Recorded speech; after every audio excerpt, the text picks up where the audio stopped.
தோனி கண் கலங்க நீங்க பாத்துருக்கீங்களா? ஆனா அப்படியேப்பட்ட தோனியே கண் கலங்க வச்ச ஒரு பிளேயருங்க. அவரை பத்தி தான் நான் பேச போறேன். யாருன்னு கெஸ் பண்ணிருப்பீங்கன்னு நினைக்கிறேன். அப்படி கெஸ் பண்ணலன்னா இந்த வீடியோ ஃபுல்லா ஸ்கிப் பண்ணாம பாருங்க. ஒரு மேட்ச்ல 2 பால்ல 10 ரன் அடிக்கிறது எவ்வளவு கஷ்டம். அதுவும் சேசிங்ல கடைசி 2 பால்ல 10 ரன் அடிக்கணும்னா எவ்வளவு கஷ்டங்க. அந்த கடைசி 2 பால்லையும் 10 ரன் அடிச்சு ஜெயிச்சு கொடுத்த ஒரு பிளேயருங்க. ரொம்ப நாளா கப் வின் பண்ணாம இருந்த சிஎஸ்கேக்கு அந்த கப்போட தாகத்தை தனிச்சு கொடுத்த அந்த பிளேயருங்க 2023ல சிஎஸ்கே கப் அடிக்கிறதுக்கு இவரு தாங்க ஒரு முக்கியமான காரணம். சிஎஸ்கே பிரான்சைசி ரவீந்திர ஜடேஜாவை தாரவாத்து விட்டார்கள். சிஎஸ்கே பிரான்சைசி ரவீந்திர ஜடேஜாக்கு துரோகம் செய்து விட்டார்கள் அப்படின்னு நான் சொல்லலங்க.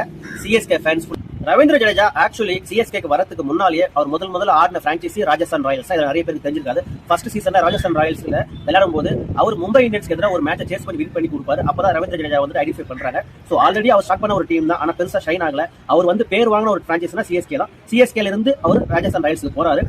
சிஎஸ்கே டீம் இதுக்கு முன்னவே வந்துட்டு ஒரு மிகப்பெரிய துரோகம் பண்ணிருக்காங்க. அதாவது சின்னத்தல ரெய்னாவே வந்துட்டு அவங்க ரிட்டைன் பண்ணவே இல்லை. எவ்வளவுதான் ஒரு சிஎஸ்கேக்கு வின் பண்ணி கொடுத்தாலும் அந்த டீம் மேனேஜ்மெண்ட் முடிவு எடுத்து அவர் போய் தாங்க ஆகணும். அப்படிப்பட்ட சின்னத்தல ரெய்னாவே விட்டு கொடுத்த சிஎஸ்கே ஜடேஜாலாம் சொல்லவா வேணும். சின்னத்தல ரெய்னாவை அமைச்சிட்டீங்க, தளபதி ஜடேஜா அமைச்சிட்டீங்க. இப்ப இருக்கிறது தலை தோனி மட்டும்தான். சோ அவரும் போயிட்டாருன்னா அப்போ இவங்க சிஎஸ்கே டீமுக்கு அந்த ஸ்டார் பிளேயர் யாருங்க? ஒரு ஸ்டார் பிளேயர் இருந்தாதான் அந்த பிரான்சைசிக்கு வந்துட்டு ஃபேன்ஸ் சப்போர்ட் பண்ணுவாங்க. நேர்ல வந்து ஸ்டேடியத்துல வாட்ச் பண்ணுவாங்க.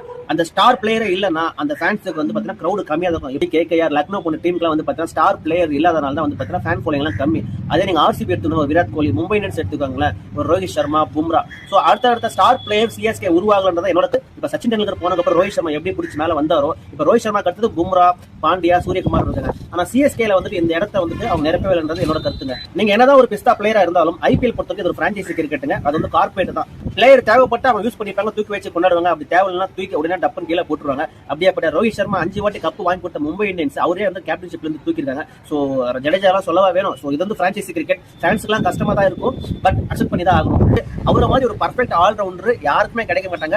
போலிங் 4 ஓவர் கச்சிதமா போடுவாங்க. சேப்பாக் மாதிரி ஒரு ஸ்பின் ட்ராக்ல சொல்லி சும்மா நறுக்குன்னு போடுவாரு. பேட்டிங் லாஸ்ட்ல சேசிங் பண்ணணுமா இறங்கி வந்து அடிச்சு கொடுப்பாரு. எங்கேப்பட்ட ஒரு மேட்சை வந்து திருப்பி போடுவாரு. அடுத்தது ஃபீல்டிங் கன் ஃபீல்டுங்க. அவர் கையில பால் கொடுத்துட்டு ஆப்போனன்ட் டீம் ரன் ஒரு பயப்படுவாங்க. எங்கதான் அடிப்பாரு ஸ்டெப்பை பார்த்து குறியா. இப்படியாப்பட்ட ஒரு பிளேயருக்கு ரீப்ளேஸ்மெண்ட் சிஎஸ்கேக்கு கிடைக்கிறது ரொம்பவே ஒரு கஷ்டமான விஷயம் தாங்க. ஒரு ரவீந்திர ஜடேஜாவை விட்டதால 2 பிளேயர் எடுக்கிற நிலைமைக்கு சிஎஸ்கே தள்ளப்பட்டிருங்க. ஒரு பவுலரும் வேணும், ஒரு பேட்ஸ்மேனும் வேணும், ஒரு நல்ல ஃபீல்டரும் வேணும். சோ அந்த மாதிரி ஒரு ஸ்லாட்டை வந்துட்டு ஃபில் பண்றது ரொம்பவே கஷ்டமான ஒரு விஷயங்க. ரவீந்திர ஜடேஜாவை அவங்க ராஜஸ்தானுக்கு ஏன் கொடுத்தாருன்னா அவர் கேப்டன்சி கேட்டாருன்னு கேள்விப்பட்டேன். ஆனா அப்படியே ரவீந்திர ஜடேஜாவுக்கு நீங்க கேப்டன்சி கொடுத்து அடுத்த ஸ்டார் பிளேயர் நான் இல்லைன்னு சொல்லியிருந்தேன். இந்த ஸ்டார் பிளேயரா உருவாக்கி அவர் அடுத்த கட்டத்துக்கு அவர் அந்த சிஎஸ்கே கேரி பண்ற மாதிரி பண்ணிருக்கலாம் ஒரு 4 வருஷத்துக்கு. நான் சிஎஸ்கே டீம் இதை தவறு விட்டாங்க நான் நினைக்கிறேன். அவருக்கு ஆல்ரெடி கேப்டன்ஷிப் சான்ஸ் கொடுத்தும் அவர் சரியா பர்ஃபார்ம் பண்ணா ஒரு சீசன் கூட கம்ப்ளீட் பண்ணல. அதுக்குள்ளே அவர் வந்து கேப்டன்ஷிப் தூக்கிட்டீங்க. ரவீந்திர ஜடேஜாவை சிஎஸ்கே ரிட்டைன் பண்ணி அவர் ஒரு ஸ்டார் பிளேயரை உருவாக்கி அடுத்த கேப்டன்ஷிப்பாகவும் உருவாக்கி இருந்திருப்பாங்க. இது என்னோட கருத்து.